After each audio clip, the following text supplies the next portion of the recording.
Welcome to Buying Sandlot. I'm Kyle Pagan along with Kyle Scott. On today's episode, we're talking about D1 training is for sale, GameChanger's massive live streaming number, and HUDL Partners with a paper company. But before we get into the show, tickets for our Buying Sandlot Summit in Philadelphia on April 14th and 15th are still available.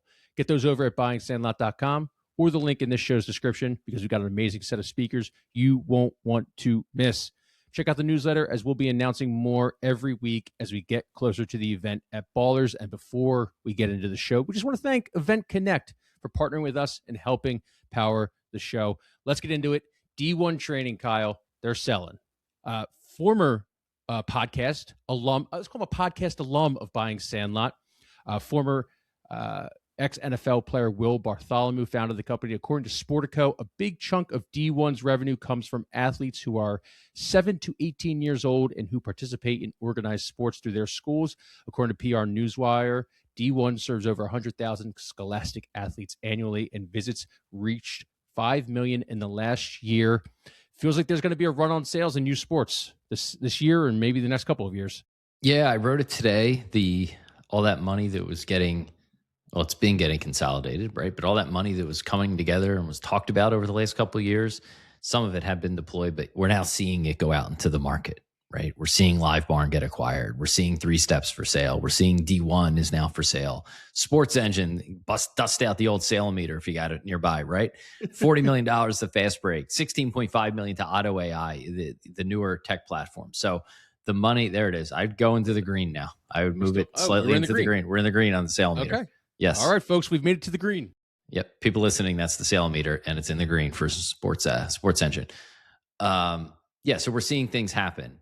My big take here is that D1, Live Barn, maybe 3 Steps a little bit different. They have a little bit more scale, but like D1, Live Barn, and Sports Engine, to me, very much represent the 1.0 era of youth sports companies that have grown into, we don't know their exact valuations, but let's assume like solidly mid 9 figures for all of them. We know Live Barn was 400 million. I think that would probably put Sports Engine a little bit more than that. It's a little bit more of a platform. And the D1, harder to say, private company. But I would say this lands in the hundreds of millions of dollars, 300 million, something like that. Could be way off base. The way you really level up to $1 billion plus valuation company is by having a bit more of an ecosystem, a bit more of a platform, data and tech flywheel, right? Think Game Changer. Game Changers would almost certainly be $1 billion plus company. They have the streaming business, the scorekeeping. They have integration with clubs and leagues and announcements. They're expanding that. They're expanding in the new sports. I'm not trying to give an ad read for Game Changer here. I think TeamSnap is on their way there, right? They're probably a mid to high 9 figures company today, if I had to guess. Certainly if Sports Engine goes for 500 million, I would imagine TeamSnap is worth more. They're layering on live streaming. I think they'll leg up into other areas and expand. Like the platforms are the $1 billion companies, but there's so few companies of scale in youth sports and so much money coming into it that private equity and investors, I think, are struggling to deploy money, right? They can't just buy something for $3 million. It's not worth their time. They need to spend hundreds of millions of dollars generally, or invest in things that are tens of millions of dollars that can get into the mid hundreds of millions of dollars. So the companies that do have enough scale right now, like a Live Barn, like a D1, are putting themselves for sale because there's really a lack of businesses of that size that are out there. And given the money that needs to get deployed in the space, I think they can command a premium valuation today. So it makes sense. I think some of these companies are hanging for sale signs on them. But to me, this is still the early innings and probably doesn't even represent these platform ecosystem tech plays that are billions of dollar companies, and then the future state where you're talking these huge consolidation and roll-ups of multiple billion-dollar companies, and you're talking about public companies at that point. Yeah, Samir said it on the podcast with you. He wouldn't even bat an eyelid if at the turn of the decade, he sees 5, 6, 7, $10 billion companies in revenue a year, which is like insane to think about. The funny part is I was talking about valuation, right? So I'm thinking You have Varsity Brands, a few $1 billion. HUDL, their last valuation was over $1 billion. I know there's been some talk about them going public. If Live Barn's worth 400 million, you could just kind of do some back of the napkin math and think about what they have. And if Game Changer were standalone, that would be $1 billion. I was talking valuation, right? Like how many companies valued at $1 billion, in which you're talking the revenue would be hundreds of millions of dollars or thereabouts. Game Changers revenue today is about 150 million. We know that because they're part of a public company. Live Barnes, I think, was 80 million, right? So I was talking about how many companies could be valued over $1 billion. And he comes out from left field and he's like, we're looking at 10 companies that we're talking $1 billion in annual revenue, which, your valuation is then multiple billions, 10 billion in some cases. Yeah. We're getting to sports teams valuations at that point. Right. And he was it wasn't like shooting for the stars there. He's like, I wouldn't even bat an eyelid at that. That just feels probable almost, right? And if you look at some of the latest estimates now, the high end, you're talking 152 or $4 billion market by 2034, 2035. You're talking about roughly 3xing the size of the total market today with consolidation. So yeah, probably lots of companies certainly worth more than $1 billion, but we're talking about double digits doing $1 billion plus in revenue. We got a long way to go from a gym franchise on the market for who knows what, probably hundreds of millions of dollars. I want to get back to D1 in a second, but one of the most interesting bits from that article from Sportico, it was that little blurb that said increased participation and heightened interest is expected to cause the total addressable market for youth sports to soar globally to about 154.5 billion by 2032, up from 62 billion in 2026, according to data from Business Research Insights and Kinetica. Wow. Kinetica's estimations have always been on the higher end. Project Plays, or everyone works off the Project Play data, which I tend to think undersells it. By the way, the $40 billion number everyone walks around talking about is from survey data that I think the survey was conducted in the spring of 24, roughly. Okay. So like we're talking about data that is 2 years old, and people are still, if you just add inflation, you're probably to a $50 billion market just using their data, just given adding a couple of years to it. But I think that even undersells it. Kinetic has always been higher. They updated the report on January 26th of this year. And the last I had seen, the high water mark was like 130 billion when I looked at it, end of Q3, early Q4 last year. So I got to double check, but they may have actually updated their projections into the mid 2030s. And that's where we're getting this $150 billion plus number. Because I don't know, we've been in this a lot. That was the first time I saw a number that high. And it feels like that may have just come out a couple of weeks ago, but I'll do a little more deep digging and we'll talk about it next episode. But yeah, that's a new high water mark. Yeah, 100%. So just as a person who's trying to learn the industry, like, is that $70 billion mark that Samir dropped? I mean, he did say they did their own research and everything. Is that necessarily wrong, or is it just, it's already just expanded so much that it's like no one can keep up with this place? So I think he said 70 billion by the end of the decade, which feels probable, but they were working off, sounds like they were still working off that initial Project Play 40 billion, because he said 30 billion is parent spend, 10 billion is school spend. That was their kind of Dick's internal numbers. And then that will scale to 70 billion by the end of the decade. I have to go check his wording carefully, but I think that's what it was. But I think everything still uses that $40 billion a base. I did some rough back of the napkin math. If you sort of add in some other things, the travel industry alone is probably in the mid 20 billions per year, or related to and direct expenditure from travel. So I tend to believe today, as we sit here in early 2026, we're closer to 60 billion than 40 in terms of the size of the market. And that would put us, I would say, 80 to 90 billion by the end of the decade, which now your $150 billion 10 years from now high water mark estimate would make sense. Man, if you're talking 150 billion, that's like craft beverage market. That's like boutique gym market right there. That's a large number. I think about, the last big wave of sports investing is, as we all know, and I've talked about before, is the sports betting industry. I will double check. And I think this is like online, but like the regulated online betting industry in the US today, I want to say is in the $20 billion range, plus or minus five. I could be off a little bit. I was in that space, over the last 5 to 7 years. We were preparing investment decks in 2019, sitting in the office. We were coming at this from the media angle, and we were trying to raise money, and we were working off like Morgan Stanley estimates, like investment banking estimates. And it was currently like a $5 billion market, and they projected in a mature market, you're talking like 18 to 20 billion within 10 years. Well, that was 7 years ago, and we've like surpassed that 20 billion. And there haven't even been a whole lot more new states that have come online to legalize betting. So the point is, that was a high growth industry.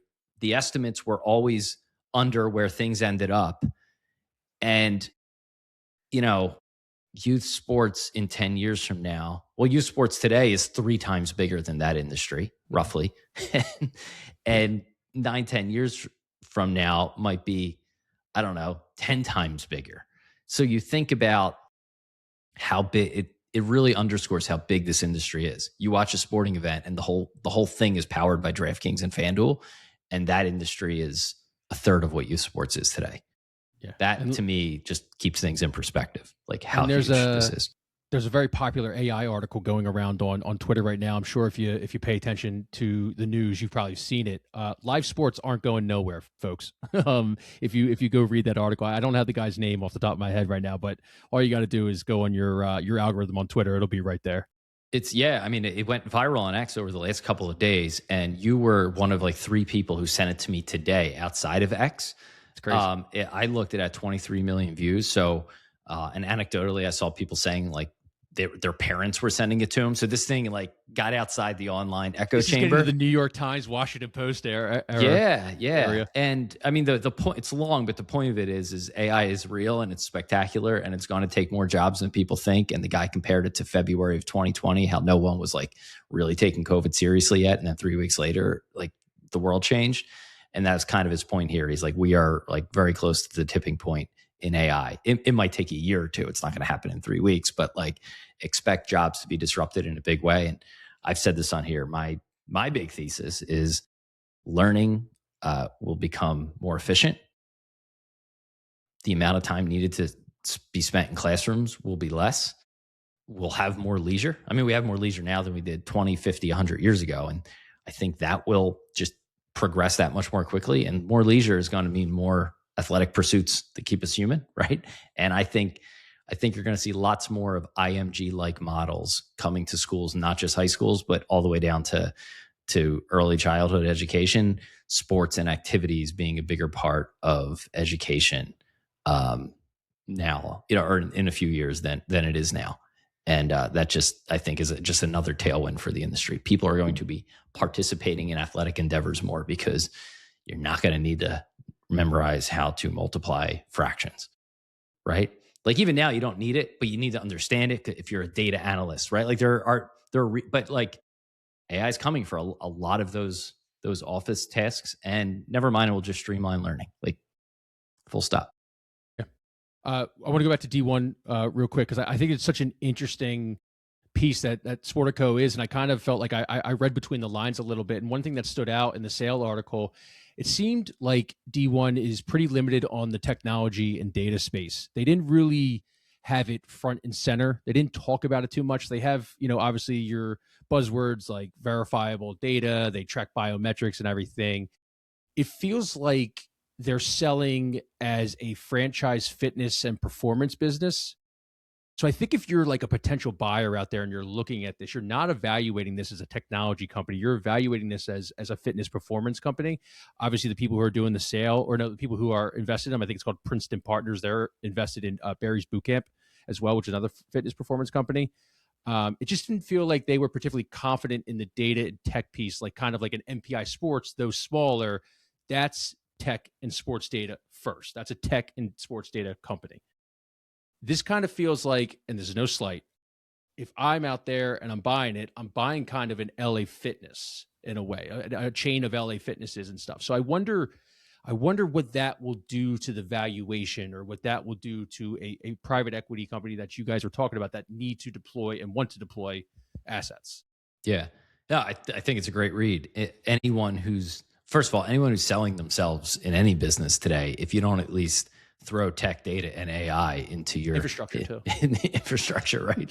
into your press releases and your decks, you're doing something wrong, because you could add a few multiples of value, I think, just by trying to pretend. Not to say there isn't a data piece there, but I agree with you. Will was on the podcast, and I came away thinking, okay, they have a great brand, a great system, a great philosophy, good marketing, involvement. Tim Tebow, Peyton Manning, obviously Will played in the NFL, Chris Paul.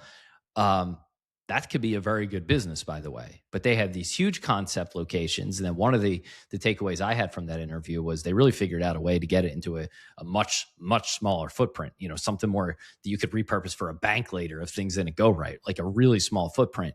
So at the end of the day, it's a franchise business, and they're in the business of selling franchises. They have pretty aggressive targets to add franchises.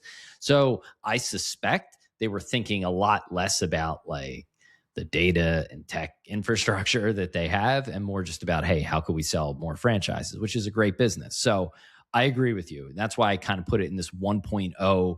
Yes, they're a youth sports company, but they're also a gym franchise that just happens to really focus more on the youth side. To me, they look nothing like a true youth sports platform that's a multi-billion-dollar company.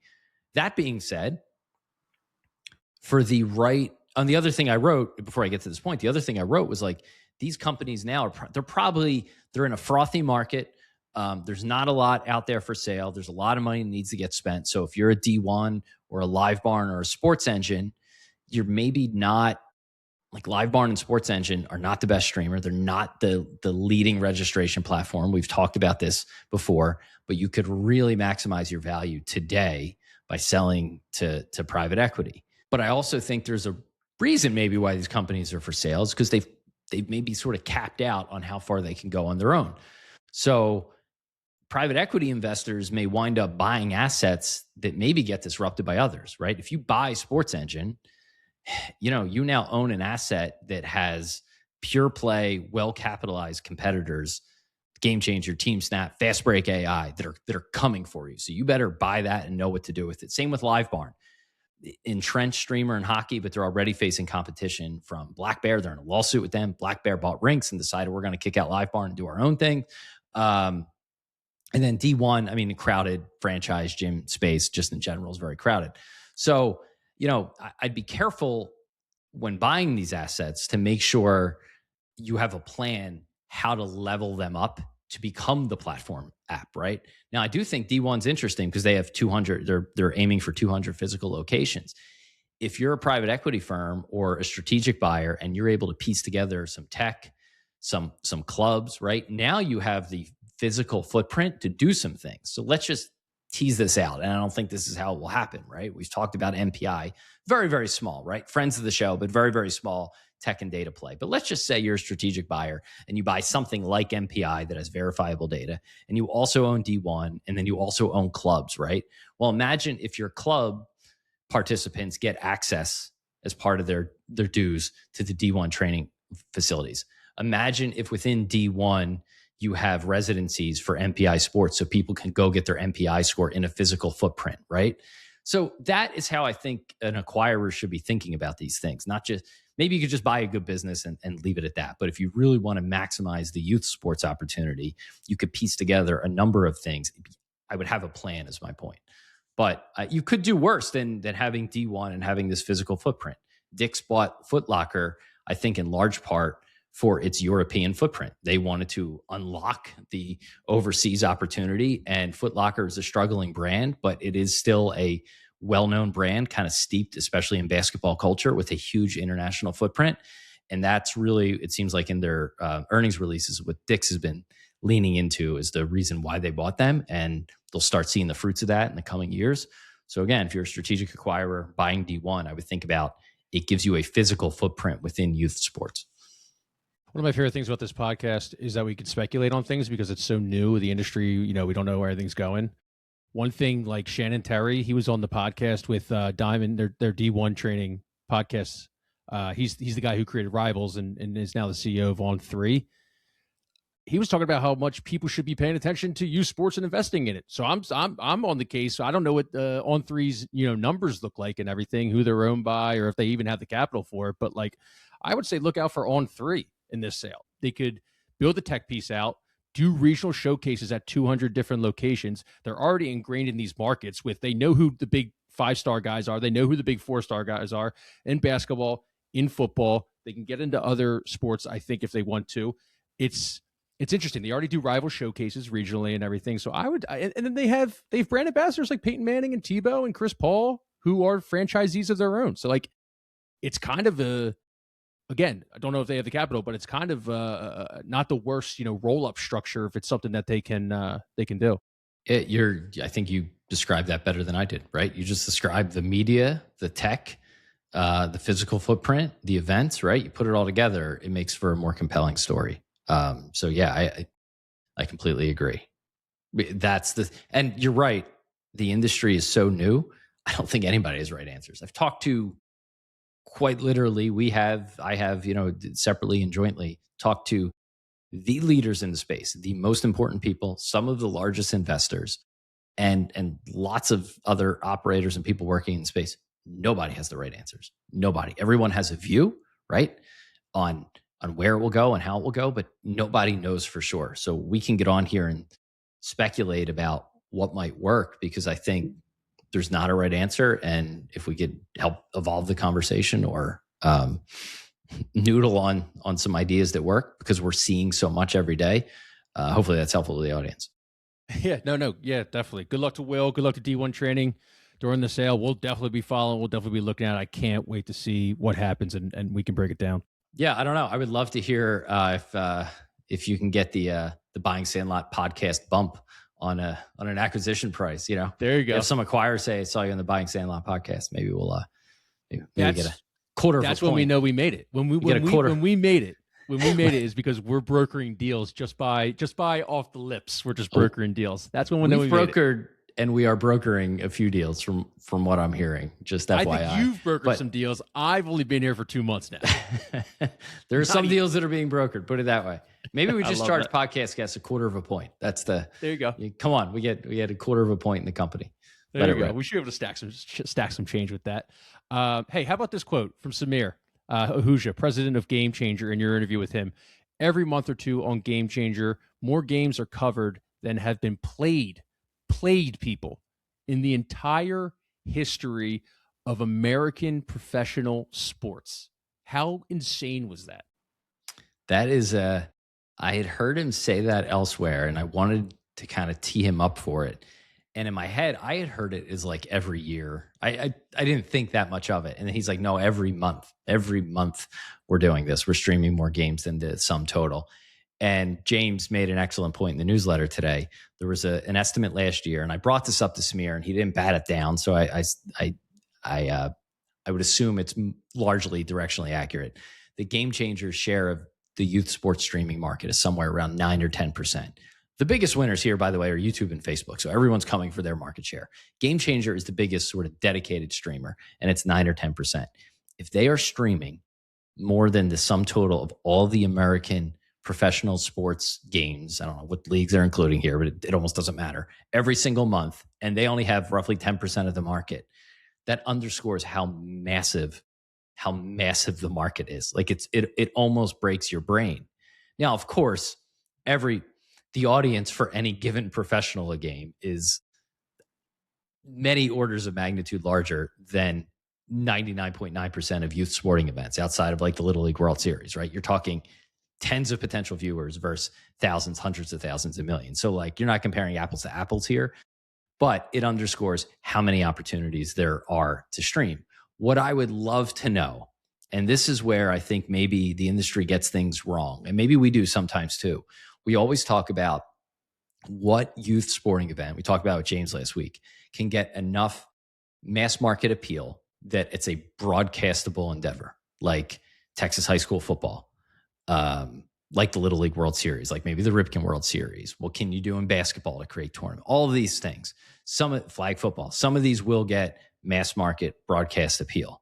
Maybe we're looking at it in the wrong way, though. It almost doesn't matter, because that's always going to be some fraction of 1% of the total games played. Well, anybody outside of family and friends really want to watch, even high level high school sports.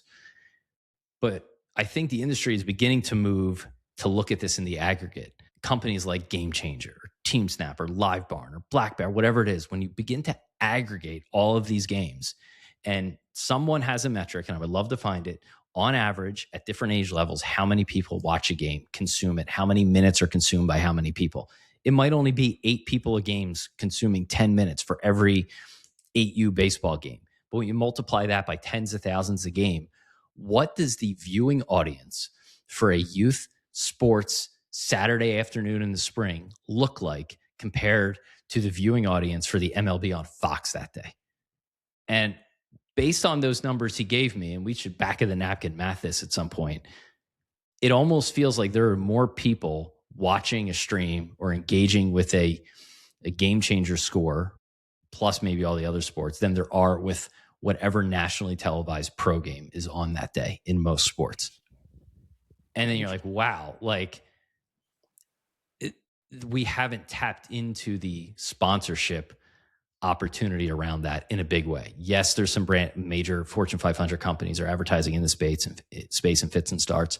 Most of the advertising is mom and pop shops. The people, again, the big platforms, this is why we're talking multi-billions here. When they're able to bundle that together in a pretty seamless way, now you're talking about media properties that it's not one game. It's not, hey, we need 10 million viewers, 5 million viewers on this game.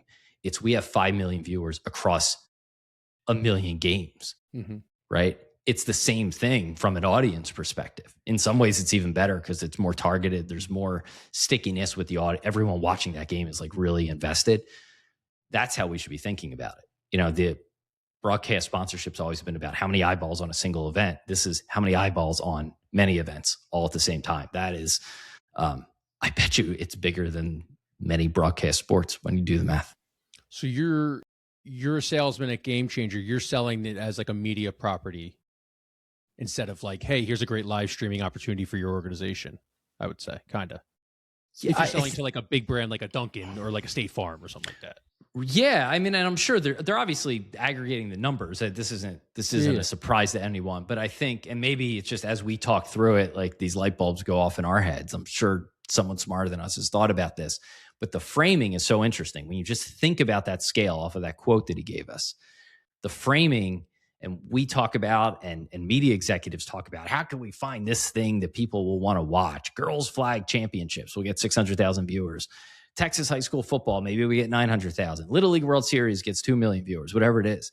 Who cares, right? Those are small potatoes when you just say, we have a Saturday afternoon window of Game Changer baseball on April 14th and 15th in Philly. No, but we have a Saturday afternoon window this April from 12 to 5 p.m.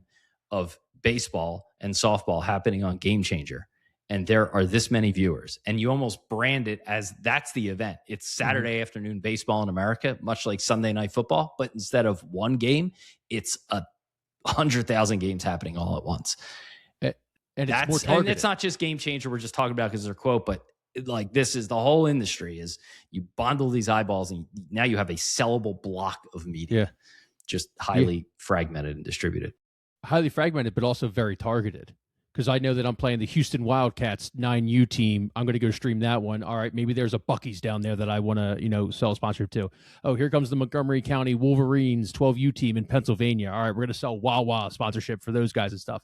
That's interesting. That's kind of like what Fast Break Connect's doing a little bit, and those highly targeted ads and finding the ROI there. So that's Yeah, and TeamSnap's doing this, and I know they talk like they're proud of the sponsorship work they put in. Some of that is digital, some of it is on location. Base Sports Group does on location for people coming together at tournaments. But again, you may have 3,000 people at a tournament, but 300,000 people all engaged with a single app in total watching events. And you can have one sponsor or, to your point, multiple sponsors who just want to target different areas of the country. And you get the ad tech to rival, it's never going to rival this, but directionally in the way that Google does, where it's self-serve platform. And I want to reach baseball parents in these regions with kids of these age. this age on their kid's stream, that's the tech behind that, frankly, sounds kind of easy, right? It's easy to identify where the game's taking place. And all of these apps and streaming apps and platforms know the ages of kids playing. And they could probably triangulate these which I'm sure they already do, the socioeconomic demographics, and depending on the zip code in which the game is taking place. Can't wait until Buying Sandlot buys some ad space on a Game Changer live stream shortly. I'm still waiting to get my Buying Sandlot logo on my kids' basketball jerseys I paid $300 for. So we're selling the vision, and here's the reality. Here's the reality. I got a ball and a whistle and no logo on the jerseys. It's a new industry. It's a new industry. It's a new industry. It's a new industry. It's fast growing. It's quick. You know, there's some admin there's some admin that's just got a stack full of logos on her desk. She's waiting to iron on the jersey. So maybe you'll get that by game 8. Does it matter? When I ask this question, does it matter? Like, they only have 9% of the market share. Obviously, I'm sure you believe that is going to grow. And you talked about, how much opportunity there is in the industry. How do they break through that 9%? Because, like, if I'm, we put a TikTok out there of Samir introducing the platform and everything, and there were a lot of people that were in the comments saying, "Hey, you guys are pricing me out now. I'm going to YouTube or I'm going to Facebook or everything." So, like, how do you kind of deal with that? Because on one hand, it's like, hey, you got to run a business, but you also got to pay for it. And they just gave you stuff like 1080p video, stuff like automatic lineups, stuff like, a bunch of awesome AI highlight reels and stuff that they're just going to take 2 hours of a game and they're just going to condense it down for grandma and grandpa. Is there, what's the strategy, you think? If every business made decisions based around a couple of dozen social media comments of people who don't like it when prices increase, there would be no businesses in America, right? My Spotify just went up $2, and guess who's still listening to Spotify today? Right, and people are going to complain about it. YouTube TV, same thing. I mean, name a business. No one likes price increases. I think we largely take for granted how good the tech is in the space today. The fact that we could do some of these things with any of these apps and platforms is pretty impressive. And YouTube, Facebook, yes, you could just throw the game up there and people can watch it. But I'm not just giving the industry talking point here. It is much more useful to see the stats, pair the stats with it, where we're going with AI generated highlights. The reality is just throwing up a steady YouTube camera is a terrible viewing experience, right? It really is a terrible viewing experience. In many cases, the overall viewing experience isn't great for a single camera 8U baseball game, no matter what camera or platform you're using, right? It's all about, like, what context can you add? How can you pull out the highlights? That's why it's such a big deal. So I think people are going to say that, and then they're going to show up and there's going to be like 9 Game Changer hoods on backstops. And then people are going to go to a Black Bear and they're going to complain that they have to pay for the live stream. And then their kid is going to play in a tournament there, and they're going to happily pay $40 for the month or whatever for broadcast quality or HD 1080p HD footage of their kid's game because they can't make it. So I think it's easy to complain about, but I wouldn't sweat internet comments. I also, throwing it out there, wouldn't ignore them. I read them. No, yeah. I mean, any major brand out there that, wants to maybe subsidize a Game Changer for the local little league or multiple local little leagues, I think you got a great opportunity on your hands right there. So if anyone's listening to this out there, that might be an entry point to getting some good graces. Maybe people are going into the Dunkin' or they're going to the McDonald's after the game because you helped pay for their Game Changer for the year. That's say you get 100 parents in a league, right? So you get 8 teams, 12 kids a team, something like that, right? You get 100 parents in the league. You're talking $10 a month times 100, $1,000 a month, right? I'm not missing anything here, right? So $1,000 a month, local business could pay for an entire league's live stream. Yeah, honestly, probably $500 a month because it's 2 parents for every kid, you assume. So I mean, both parents are using the same thing. So I mean, yeah, I mean, I'm talking player, but yeah, either way, that feels like a great opportunity, right? All right. Fantastic. This is how you subsidize. You do the same thing with participation, right? Now we're talking the sponsorship book, right? There's costs associated with this, and then a sponsor comes in and says, "We'll cover the cost. You just go have fun." Yeah, 100%. It's a great opportunity. Daddy Warbucks. Daddy Warbucks. When you go to an local sponsors got a Daddy Warbucks it. Yeah, that's true. And I want you to tell them that Buying Sandlot sent you when you guys do subsidize these game changer registration fees. We're going to make a blanket rule for this show. Anyone who has any conversation based on something they held here, Buying Sandlot sent me, because I want to hear about it. I want to hear about it. And Exactly. Quarter of a point. Quarter of a point. All right, let's move on. HUDL partners with a local newspaper company. Who said newspapers were a thing of the past? One of the most advanced, technologically advanced companies in the youth sports space is partnering with Lee Enterprises, who will begin carrying HUDL high school sports video content on its websites. The partnership is focused on post-game content, think game, highlights, top plays, etc. HUDL's live streams are not part of the agreement. Obviously, this isn't a newspaper business, it's more of a digital partnership. Kyle, you like this move. Why so?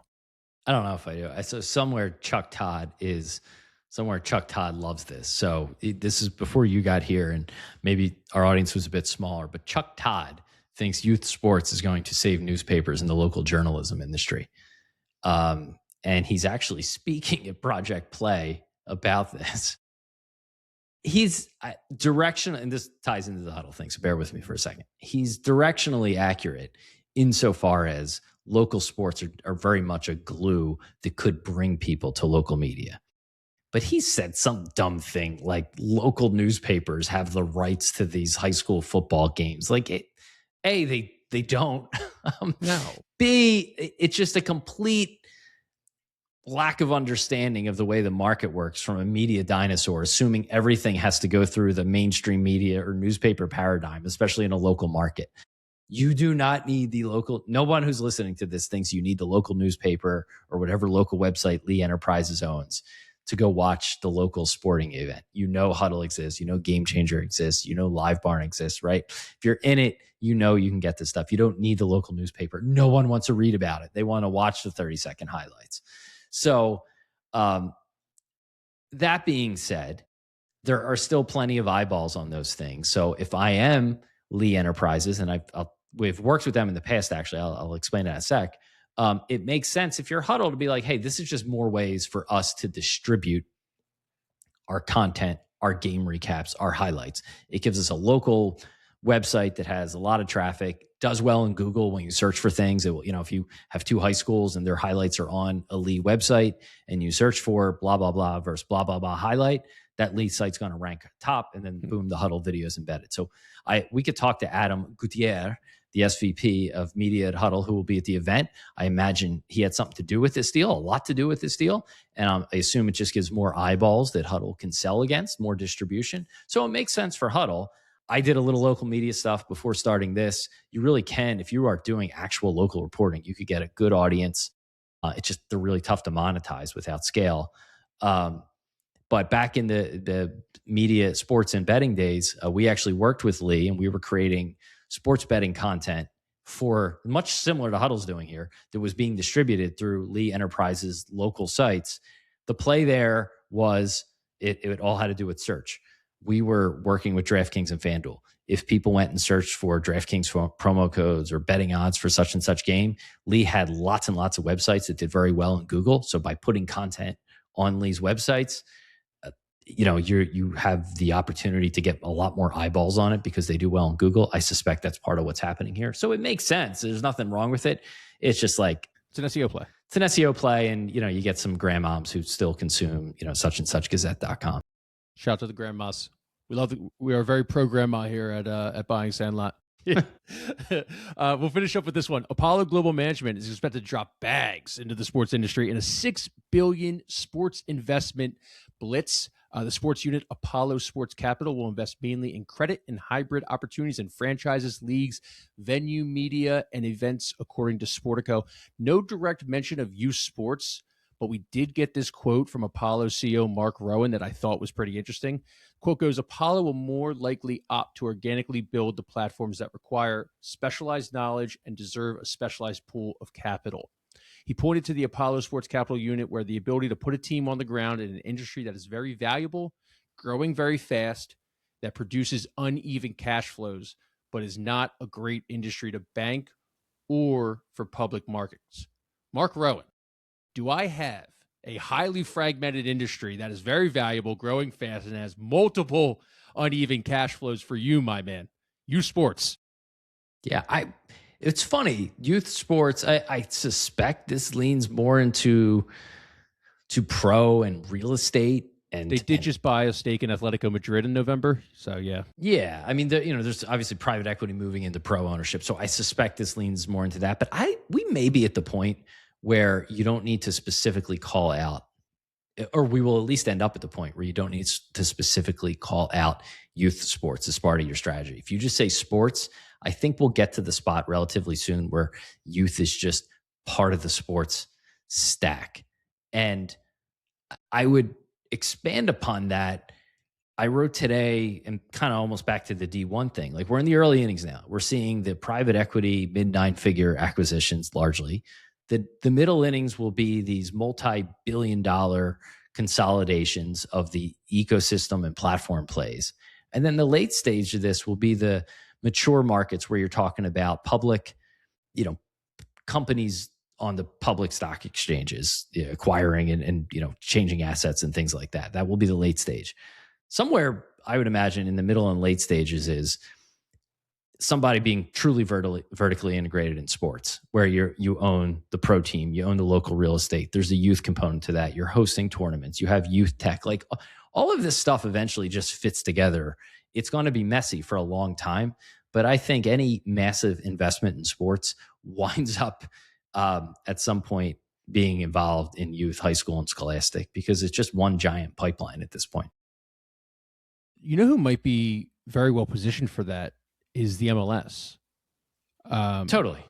Philadelphia Union, Union 1, Union 2, Union grassroots and all that stuff. Like, they are kind of building the model that I think a lot of people are probably going to cherry pick off of in a couple years. MLS is definitely ahead of this because of the academy model. There's like this firewall in pro sports is that there's a draft.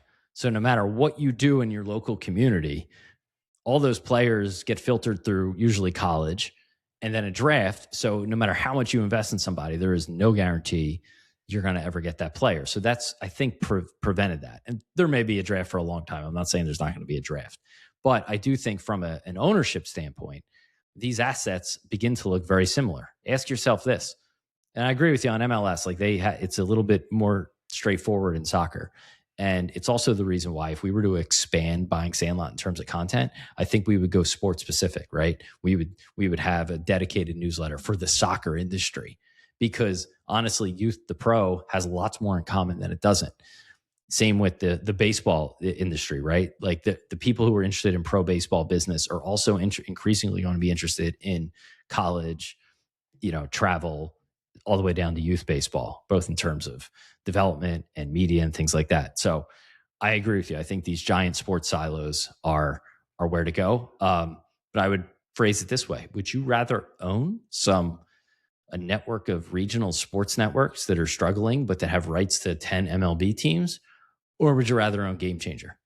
I'd rather own GameChanger because I think MLB owns half the team's media rights next year. Is something, the headline that I just read. Yeah. I mean, exactly. Like, they're struggling, and now like MLB is taking it over.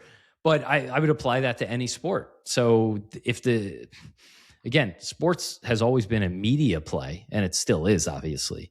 But you could argue that the media play potential and upside in terms of like ROI is a lot higher in many ways in youth sports than it is in pockets of pro sports.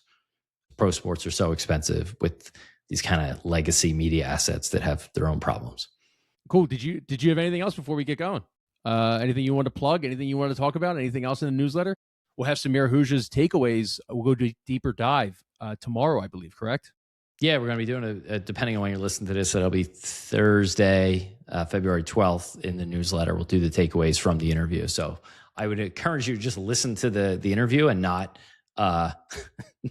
trust our takeaways. But if you want some shorthand, you want our view on some of the things he said. I thought he talked a lot about the market opportunity in streaming, in sponsorship, in total market size in addition to just kind of Game Changers book and what they're working on. So lots of really interesting takeaways from someone who is, well positioned inside one of the few public companies that really plays in youth sports. So we'll have some thoughts, and then maybe we recap that in a podcast. But yeah, if you're listening, I will say this about the event: go get your event tickets, buyingsalalot.com, click the event link, get your tickets. Lots of good speakers. There are more coming. Our biggest bottleneck at this point is me.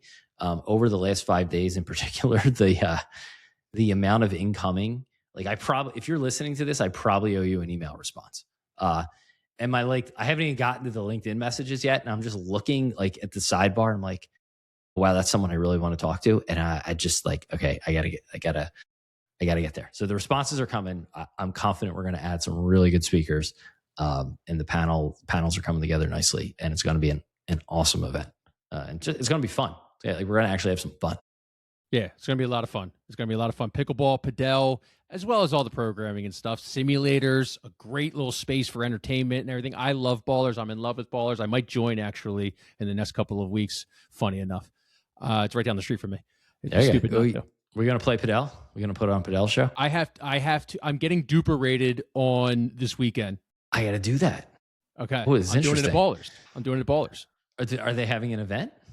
Yeah, they're having a $50 event for everybody, members, for non-members, from ratings, 12-1 on Sunday.